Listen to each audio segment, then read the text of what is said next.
Hello everybody, and in this video I will be showing you my Ariana Grande unboxing for her new lipstick line that she has, the Viva La Under Ariana Grande. So this is what it looks like. It comes open in this black box. I ordered it from Mac.com because my store didn't have any. So the black unboxing, the paper, more paper. So I got the lip gloss and I got the lipstick. So let's start off with the lip gloss. So this is what the box looks like.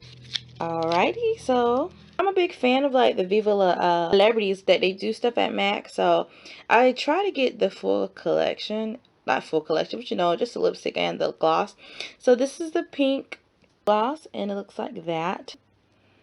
It's kind of sheer, like a pinky sheer. It's like really smells like bubblegum really.